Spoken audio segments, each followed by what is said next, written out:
right, so it looks like it is now 1 o'clock, so we are going to go ahead and get started. So I just want to thank everyone for joining us this afternoon for our quarterly update call. My name is Lexi Vaughn. I'm the Professional Development and Training Coordinator here at the Department of Education. Before we get started, I'd like to let everyone know that this session is being recorded, so all cameras and microphones are set off. The recording will be made available in our follow-up email after this session. So if you do have any questions throughout the training, just go ahead and drop your questions in the chat using the feature at the top of your screen.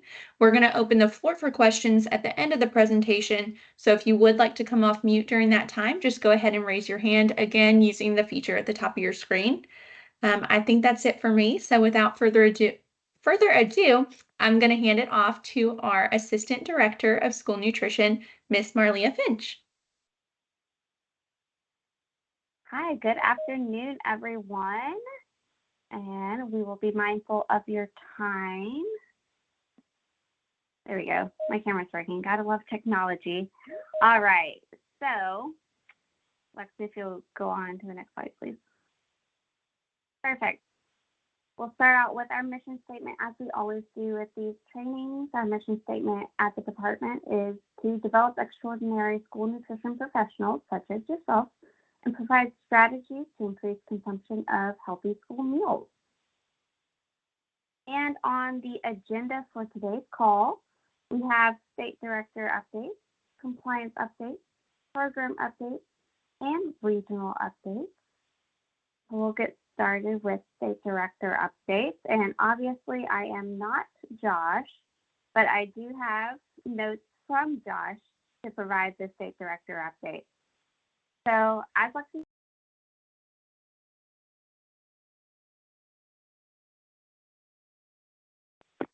for Josh today, as he has a leadership retreat with the assistant commissioner.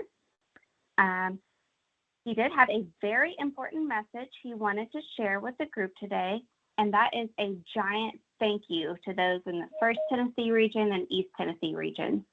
We want to let you know that you all are in our thoughts and that we have seen your tireless efforts.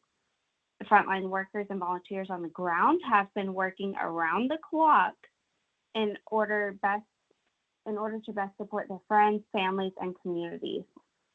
We'd also like to give a shout out to Leslie Miller and Frankie Norton from the state agency staff for recruiting their families over the weekend to go to Washington County to help deliver supplies and organize those supplies for distribution. We'd also like to give a huge thank you to Caitlin Kite in Washington County for allowing us to use your space as a makeshift supply warehouse during this time. Also, Amber Anderson with Sullivan County, Jennifer Buchanan with Hamblin County, and Jennifer Walker and her staff member Duke with Kingsport City. They've also been tremendous volunteers with supply distribution and overall help over the last week. As you can see, with supply distribution support and sites set up as shelters and emergency feeding sites over the last week, it shows that we truly are the volunteer state here in Tennessee. So thank you so much for those on the ground, those supporting in the background, helping to get the communities what they need during this time. And also, the state agency staff have been helping to support efforts on the ground in addition to doing behind-the-scenes work here at the state level. We've been working closely with DHS to help provide sponsors to operate supper services to help to redistribute some of the feeding responsibilities. We've been writing waivers to allow for feeding flexibilities during this natural disaster. We've been working with the Department of Agriculture for the commodity items and overall reporting up to the USDA. We've been working with the TDOE safety team and the TEMA team in order to get supplies out to the districts in a timely manner. Speaking of, there should be a shipment any day now for more supplies up in the First Tennessee region. We submit daily reports to USDA to kind of keep them abreast of what's going on the ground daily for USDA. So yes, we are reporting every single day, even on the weekends, to make sure that they are fully aware of what's happening in Tennessee. And overall, the state agency staff is available to help districts however we can. School nutrition is a family, and we are here to support you. So combining all the hard work among the impacted districts and the communities around the impacted districts and the feeding flexibilities that have been approved, there have been approximately 118,000 meals distributed to students, first responders, and communities over the last week in the First Tennessee region. So that is an incredible amount of effort and support and meals being distributed in that area of the state. So thank you all for what you're doing day in and day out. Yes, go ahead, give yourself a round of applause for distributing 118,000 meals. That is incredible. All right, and we will move right along to introduce our newest member of the school nutrition team, and that is Elizabeth Houston. I will let her introduce herself. Hi, everyone. My name is Elizabeth Frankel Houston, and I am the new procurement specialist. I've been here now for 1 month, and I met a lot of you at the S&P Academy in September, so it's good to speak to you all again. I come from the Texas Department of Agriculture, where I did procurement, but also administrative reviews. And I did that for about 4.5 years before coming to Tennessee. So I have plenty of experience, especially within procurement, like I said, cooperative purchasing, and also USDA foods commodity. So I'm happy to help with any questions you might have, especially during this time with the aftermath of Helene and getting those emergency procurements approved for anybody who needs them. I live in Franklin now with my husband and our 13-month-old son and a bunch of pets and chickens, and so far we're loving it here. So I'm excited to work for you guys. If you have any questions, like I said, at any time, just reach out to me, call or email. Awesome. Thank you, Elizabeth. We are happy to have you on the team, and I know the districts are very happy to have you here in Tennessee with us now. All right, so moving along to Josh's list that he would like us to share out. So he had some notes about S&P Academy. First off, it was great seeing everyone in person at S&P Academy. I think this is one of the larger turnouts that we've had in the past several years, so that is great. We had more people than we anticipated, so moving forward, we're going to plan for bigger and better S&P Academies for next year. We've already started planning for next year. We've taken those comments and concerns that you left in your evaluation, and we're applying those to make next year's meeting even better. So we are super excited about that, and really encourage you to use the evaluations that we have for our different trainings, because that's a great tool that we use to help not only improve our trainings, but improve the support we can offer to you guys at the district level.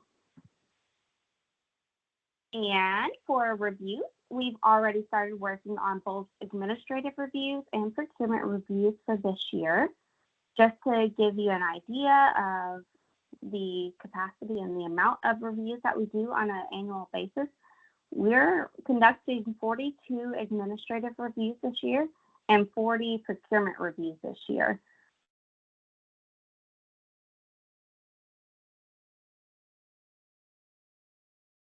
The workload, but we will knock it out together. And let's see here. We are there to help provide technical assistance and support. We're not there to be gotcha people. We're there to do our jobs and to support the district the best we can. So we may provide some technical assistance while we're on site to help better your programs, or we may offer suggestions that we've seen in different parts of the state that have worked for them that could work for you. So again, it's all about program improvement with reviews, and we are here to help. And moving to the progress on goals. So at S&P Academy, Josh mentioned our 3 main buckets, our 3 main goals this year. And those fall into internal processes, collaboration, and transparency. So we want to provide an update of what we've been working on to kind of reach some of these goals. One major example of collaboration is with the hurricane relief efforts. We were able to provide quick support to get supplies to districts and waivers approved, and probably the fastest I've ever seen USDA waivers approved, to help with those feeding flexibilities and getting the supplies where they needed to go through working with TEMA and our TDOE safety team. Another support we're looking to help reach these goals, not only with transparency and collaboration, but processes. We've applied for a technology grant, and this technology grant will help us create better, more robust resources for you guys as our stakeholders. And also it will help with training. So we've received the technology grant, and we hope to have more robust on-demand trainings or resources that we can provide on that learning management system that we rolled out last year. Overall, we're working extensively on internal processes to build the capacity of all of our state staff. That way, that will help create better support for you guys. And I know state match letters have hit inboxes in the last couple of weeks. All of them have now been sent out, and these are for last year's state match amounts. We apologize for the delay in the letters, but moving forward, the award letters will go out when the allocations are also sent out. So more in line with all the other grants that we provide award letters for. All right, so USDA direct certification, as mentioned at S&P Academy, we do have a direct certification assistant site visit from USDA happening in November. So if you did miss that session at S&P Academy, essentially USDA is coming to Nashville to help make our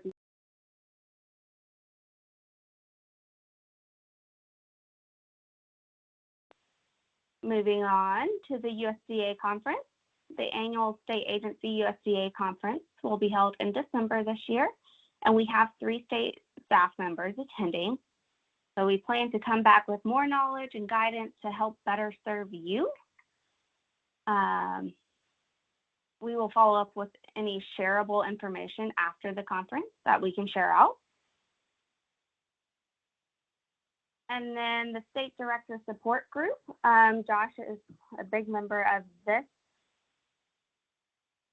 The State Director Support Group is starting this month, and Josh's hope is to collaborate with other state directors and to bring common issues to the USDA's attention.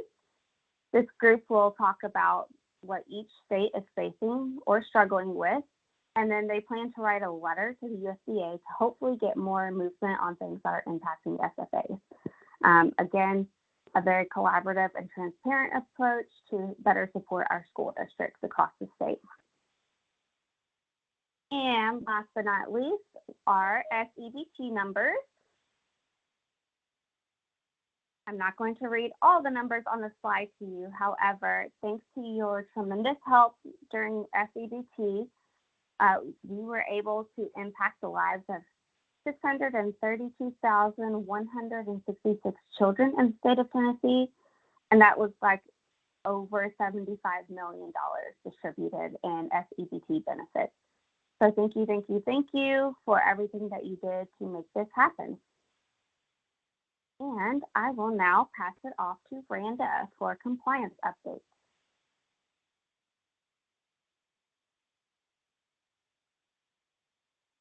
Hi, everyone. I'm Randa Mead. I am the Senior Compliance and Data Manager, and I'm here to provide some updates. So first, we're going to talk about some direct certification updates. All of our data is now available for download in the Legacy module. So this means that you can access your SNAP data from DHS, your foster data from DCS, and Medicaid data that we receive from TennCare. We sent out an email saying that this was available. I think it's been a couple of weeks now. We also sent out an email with the economically disadvantaged guidance that we talked about would be forthcoming when we were at S&P Academy. I just dropped the link for that in the chat. And in the email that we sent out, we also shared an updated file layout. Nothing has changed about the file layout for Foster or SNAP, but that document includes now the file layout for the Medicaid data that we have available for download out of the legacy module. And we also included an updated county code list. At one point, I had said that I thought there might be a different county code list for TennCare, and that is not the case. All of the data that you download has all of the same county codes that you have been used to. What we ended up updating about that county code list is we did add the Kentucky county codes for those of y'all who are on the northern side of the state and border Kentucky and have access to that Kentucky DHS data.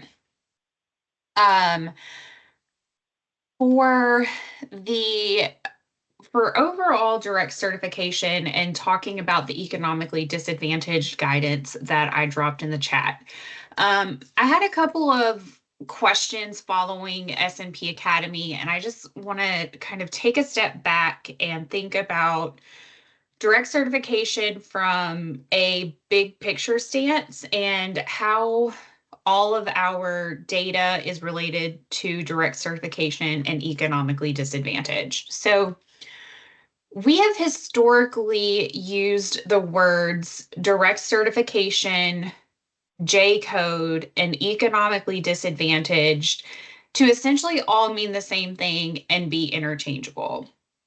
Well, what we have realized over the last year is that's not really a correct way for us to utilize these terms, right? So direct certification is the method that we utilize for providing benefits. So a student can be directly certified using SNAP data. A student can be directly certified using TANF or foster data. A student can be directly certified for free or reduced meal benefits using Medicaid data. So we can no longer just say that direct certification means the exact same thing as economically disadvantaged or J-code, because those are now very distinct categories that are different from just direct certification. And this is really important because someone did ask for clarification about those students that are directly certified as Medicaid free. Because I made the statement at S&P Academy that they were not economically disadvantaged. And so there was some confusion around, well, if they're not economically disadvantaged, do these students still count in my identified student percentage? And the answer to that is yes. Any student who is directly certified for free meal benefits will still be included in your ISP, your identified student percentage. So that is different than what we consider J-code and what is economically disadvantaged. So in the link that I sent, it very distinctly describes what is J-code and what is economically disadvantaged.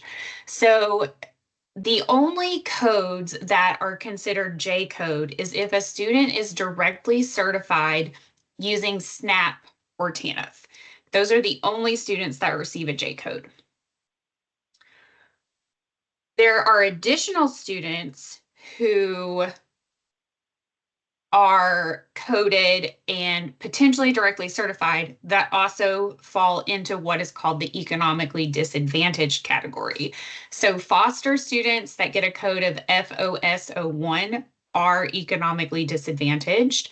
H students, so homeless students, are economically disadvantaged. I, migrant students, and U, runaway students, are all economically disadvantaged. So I just want to kind of take that step back and think about when we're talking about direct certification and our data, that we make sure that we're really being careful with how we use those terms, because direct certification can no longer be used seamlessly and interchangeably with our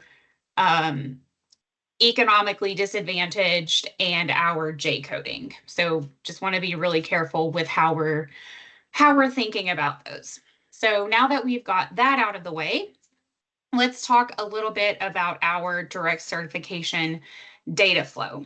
So first is that when it comes to our data, July is the starting list for each school year.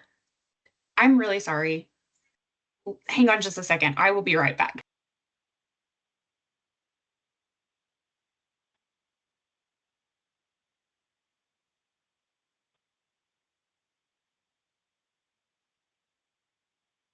Okay, I'm sorry. It is fall break at our house, and we had a little bit of a music interruption. I've fixed that now, so I can get back to being fully focused. Direct certification and data flow. So July is the start of the school year, and July is when we get our first big list of data. So for those initial July lists, those are going to be every student who is eligible for benefits as of the first of the month of July. And every list that we get after that will be any student who has started receiving benefits since the last list. So for SNAP and TANF, we now get those files weekly. And the effective dates for July, we just have the one list that was added, and we are now using the date that we get the list from the partnering agency for SNAP instead of the initial eligibility date. So everything that you download for the month of July, you will see a July 1 date for. When we switched to utilizing the weekly files, DHS could not get those to us weekly until the end of July. And so the way that we had that work is that we had the July 31st list, and we added that to August when you're doing your data download. So the effective dates for data in August, you will see July 31st, August 9th, 16th, 23rd, and 30th. All of the data is now available as well for September. And so the effective dates for September are all of the Fridays in September, which were September 6th, 13th, 20th, and 27th.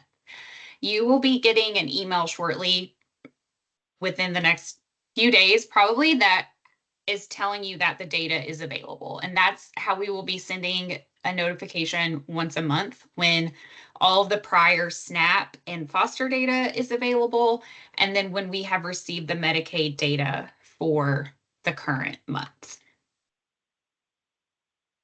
And I do want to reiterate, there was a question about since we're getting July as the start for our data, are we missing students since we're no longer having a big May list? And the answer to that is no. It's more just how and when we get those students. We would still get the same amount of students for the beginning of the school year, because any match that's made, the data has to come from the current school year. So we're not missing out on students by having July be the big list instead of getting a May list for the big list. I do want to say I am aware that the language on the legacy module still refers to the May list, and we are in the process of getting that updated. We hope to have that done in the next few weeks. So we're aware that the language is updated, but we're just happy that we have the data there for now. So again, we get the Medicaid files on a monthly basis, and we get foster care files are also received weekly.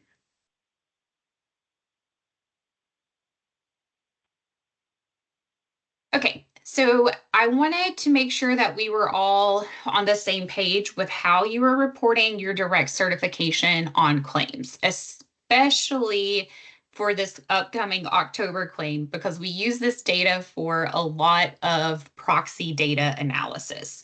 So this slide just shows you what I'm sure you're very familiar with, and this is the entry fields for your direct certification information on a monthly claim. So we have on the next slide the instructions for how you will complete each of those fields. So in field G2, which is the number of children approved for reduced price meals, this is actually where you will include your Medicaid reduced students. So even though these students are directly certified, they're not directly certified for free benefits, so we are going to categorize them with reduced by application students. G4, the number of directly certified SNAP, is exactly what that says. You're just going to put the number of students who are directly certified by receiving SNAP benefits. G5, the number of direct certified other, is going to be all of your other students who are directly certified to receive free meals. So TANF, foster, Medicaid free, homeless, migrant. You do not include the students who are directly certified as Medicaid reduced in the direct certified other.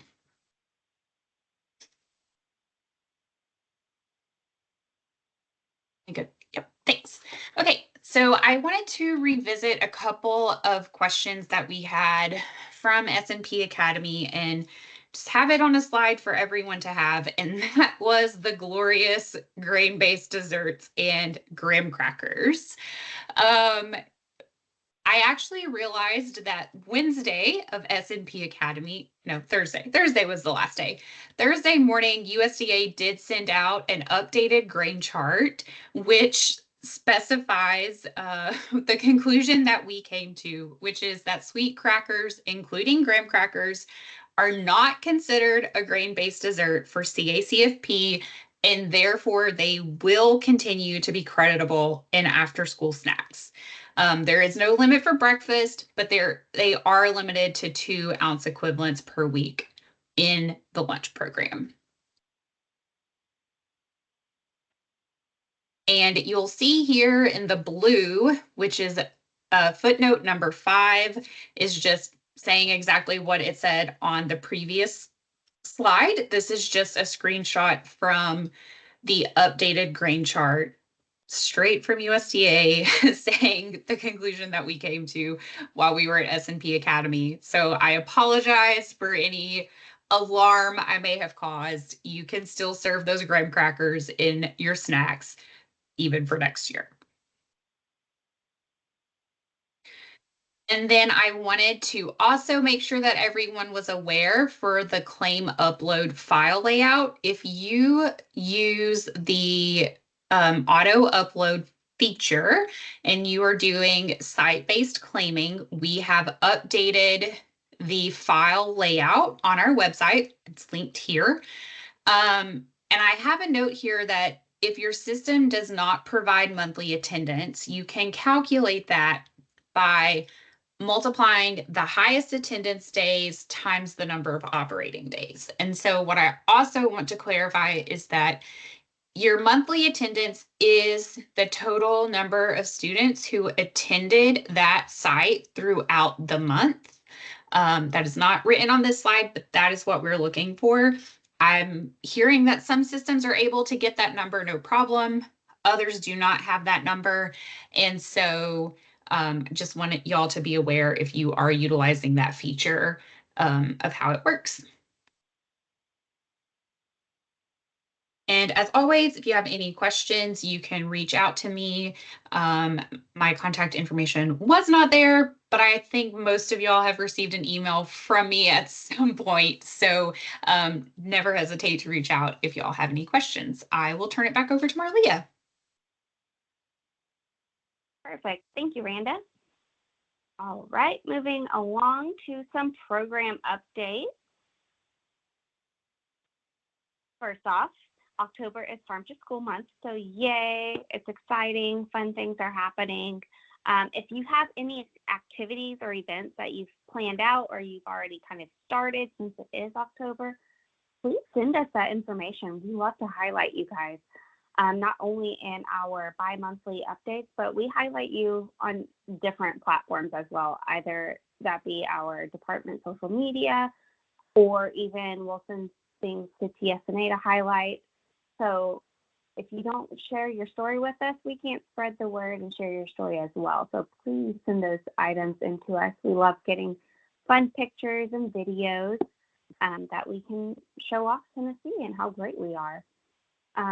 We do have the Tennessee Crunch next Thursday, October 17th.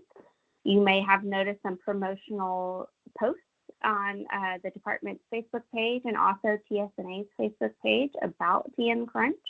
So if you have something special planned for TN Crunch specifically, we would love to get like a video clip or something of all the kiddos crunching into those apples so we can share that with our Southeast Regional state partners who are also doing similar items in their states. More farm to school related activities. So our annual junior chef competition applications will be opening soon. As soon as they are approved through comms, we will get those out to you. As a reminder, our state competition will be held at the National State Community College again this year. And March 6th, we'll have that orientation in the afternoon. And then March 7th will be competition day. So we are excited about that. And then our Farm to School Institute, we are finalizing one more contract, but all the dates are listed on our training calendar with the location. So if you have any questions about Farm to School, anything, or Farm to School Institute, please reach out to Lindsay Paul, our Farm to School specialist. And then next week is National School Lunch Week, so October 14th through the 18th. Again, if you guys have any exciting activities or events planned for celebrating the National School Lunch Week, please share that with us so we can share that out to other folks. And so other people can get ideas about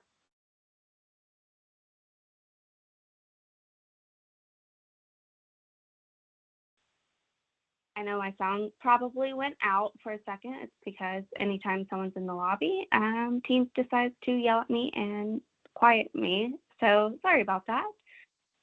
Anyway, any National Farm to School Lunch Week activities or events, please send them our way, and we will share and highlight that. And then equipment grant applications are slated to open in November. So that'll coincide with our equipment grant application training that's also in early November.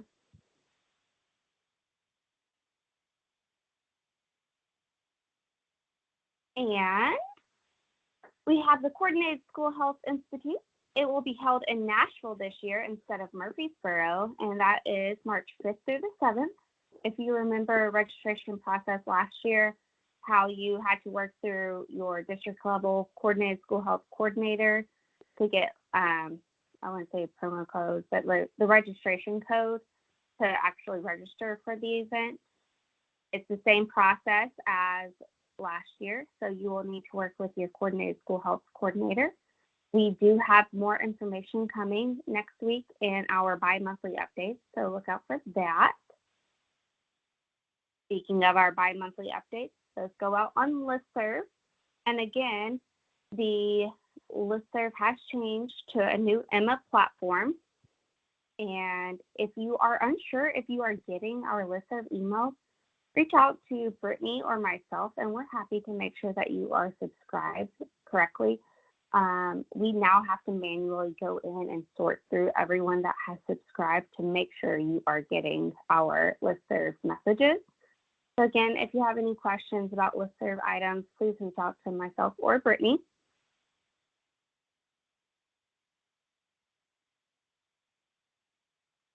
And quick meeting and training updates.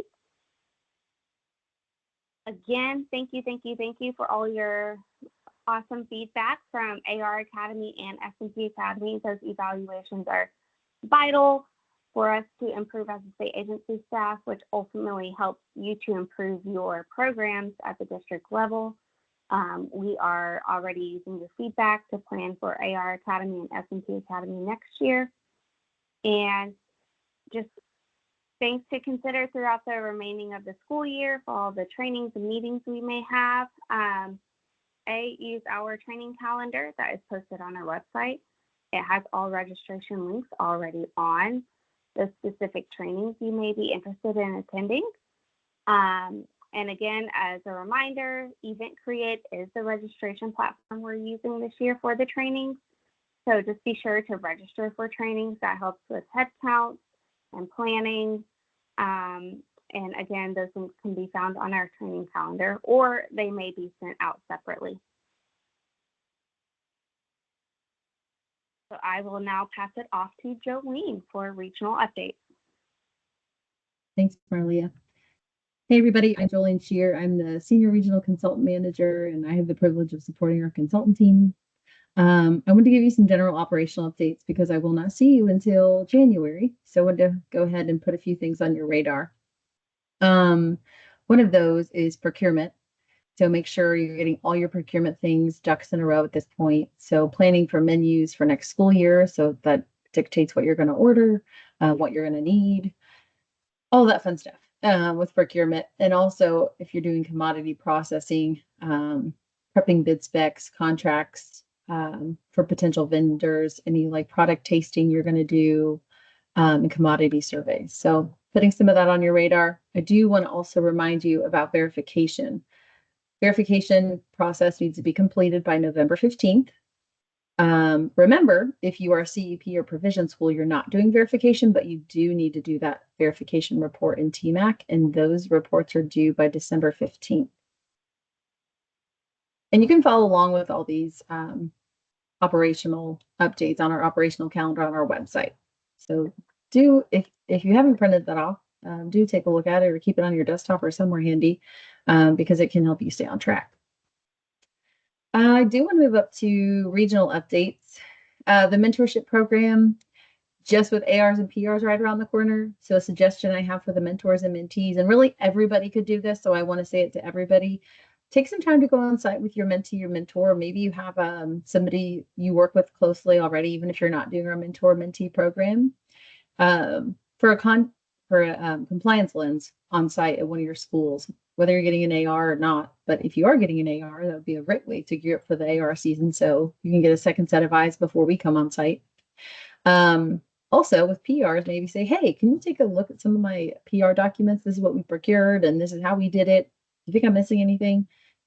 I think that also can be helpful. Consultants are busy.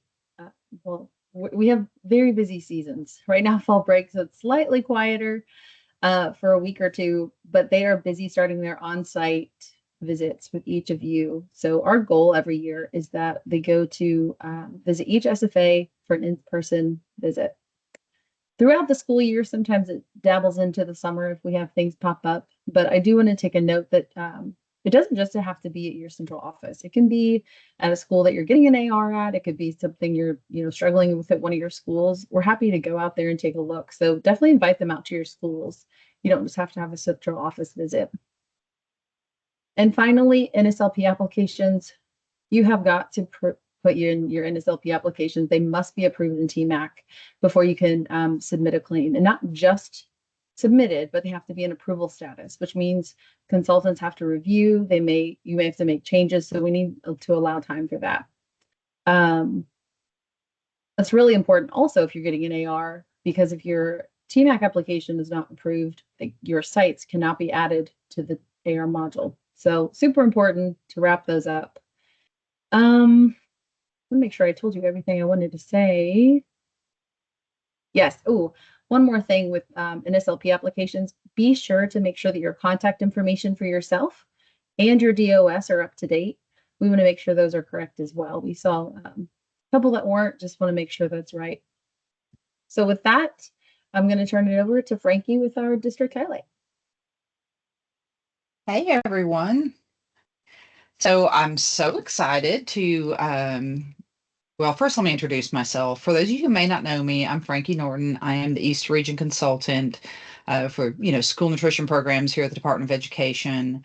I think most of you probably have seen me or know me from meetings. I'm really excited to be presenting to you today as a district highlight, a district in my region. It's called Oneida Special School District, and you'll see them there on the screen. So let me tell you a little bit about Oneida. It's a very small district. They have 3 schools consisting of grades pre-K through 12. They sit in the middle of Scott County, which is a much larger district, but they're a special school district right in the middle, sort of like a city district. And their supervisor's name is Kathy Buttram. She's been a supervisor for 7 years. So she started, I think, about the same year I did, and we've kind of been in it together. Kathy has done so many amazing things since she has been in this role. She has really grown in the role, and she's done some great things in the district. I could go on and on about it, but I'm going to, for the sake of time, I've picked a few things that I really wanted to highlight. So one of the great things is they were able to go from no CEP prior to this school year to all of their schools on CEP, and that is a big deal. Scott County that sits around them has been CEP for a while, and it's been a bit of a struggle with them not being able to participate. So Kathy was very happy, worked really hard to find all those matches and get all that done, and for them to be able to participate this year. And so when that happened, she really wanted to take advantage of the fact that, all of these students are going to get to eat free. And she wanted to get the message out to her parents. So one of the things that she did was she worked with her administrative team to let them host. They used a professional development day, so she didn't have to use any additional like days or funds from the school nutrition program.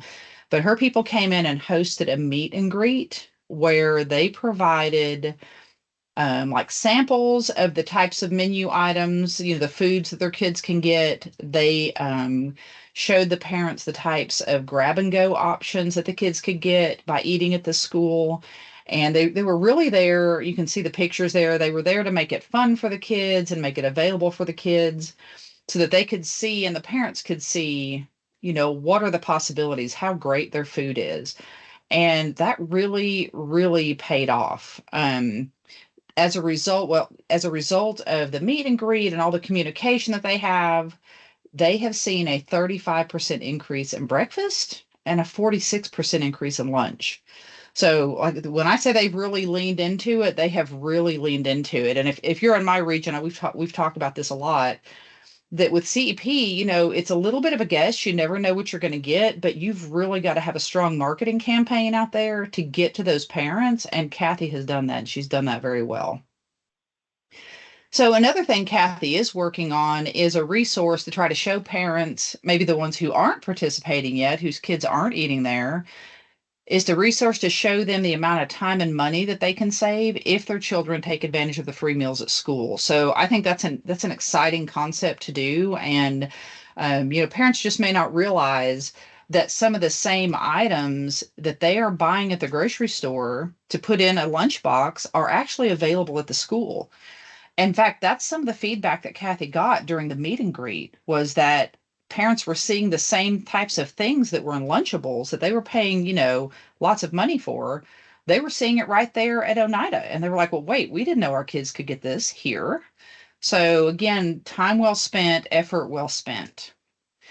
Then Kathy also has a Facebook page. It's Oneida Schools, Oneida Schools Nutrition.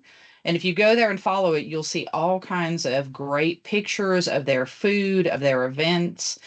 Kathy has puts lots of information out there. She posts their menus. She's constantly reminding people or parents that the meals are free, that the kids can eat there for free, which I think is a great thing. As a parent, we get overwhelmed. I remember having kids in school and how difficult that can be. And then one final thing that you're not going to see on the screen. Well, you see a picture of them on the right there.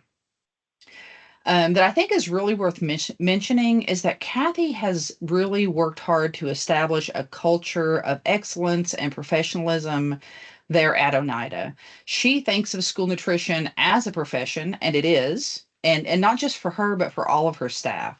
So she encourages them to constantly be learning. She invests in them.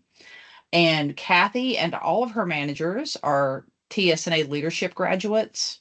Kathy and half of her staff are graduates of the TSNA Culinary Academy.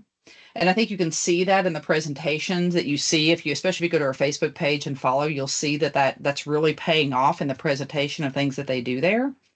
And they're also working towards 100% SNA membership so that her staff can all have access to the tools and the trainings and the information that's out there on the SNA website. So I think it's really commendable to Kathy and to Oneida as a district to really want to invest in the people that are there and make it a profession, not just a job. So thank you, Kathy. I know you're on here listening. Thanks for letting me share your story. I'm really proud of you. I'm proud of all of my districts, but I'm really happy to be able to highlight Oneida today. That's all I have. Thanks.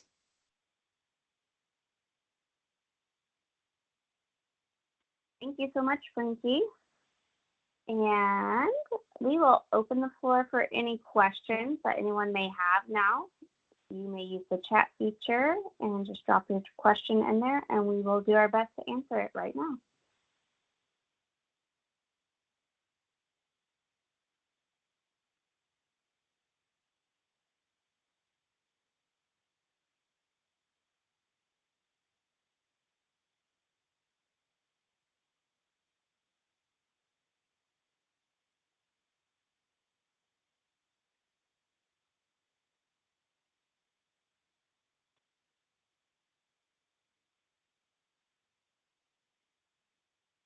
We'll give it about another minute in case there are some people still typing their questions.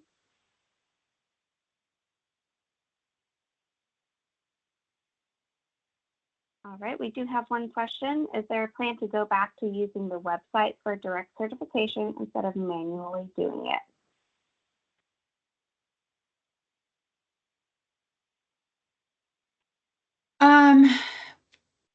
What I will say is that we're not really sure what the future of direct certification is going to be. We talked about this a little bit at S&P Academy. And as Marlia said from Josh's notes, that we are having a direct certification site visit from USDA's national office. So the lead policy person for direct certification from USDA is coming to visit us in Tennessee. And the point of that is to talk about how to improve our direct certification.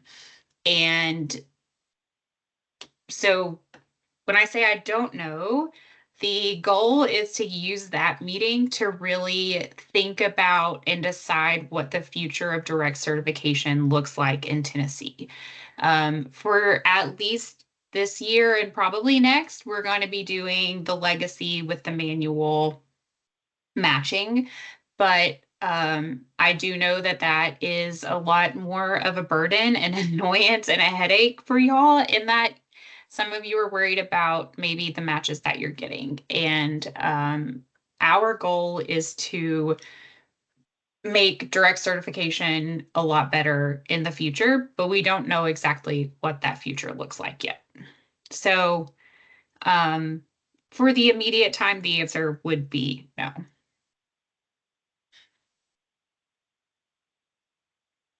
Thank you, Randa. And again, we'll give it another minute to see if anyone has any additional questions.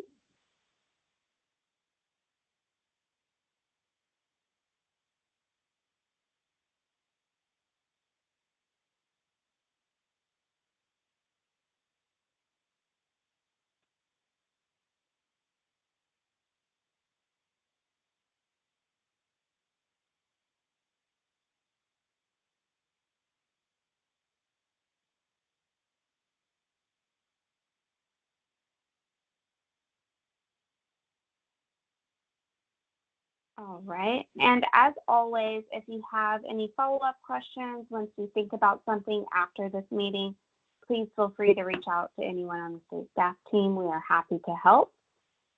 And if you wouldn't mind to use that QR code to scan, or you can use the link that Lexi just dropped into the chat to fill out our evaluation for this training. That way we can improve upon this or answer any questions that way. Again, anytime you need us, you can reach out to anyone on the state staff. You can use our main school.nutrition@tn.gov email inbox if you have any questions, or you can reach out to us using our school nutrition hotline. I call it a hotline. It's our main line. It's the 800-354-3663 number. And again, thank you for everything that you do on a daily basis to help feed the students in Tennessee. All right. And I hope everyone has a great rest of your Thursday and an even better weekend. And we will talk to you soon. Hi, everyone.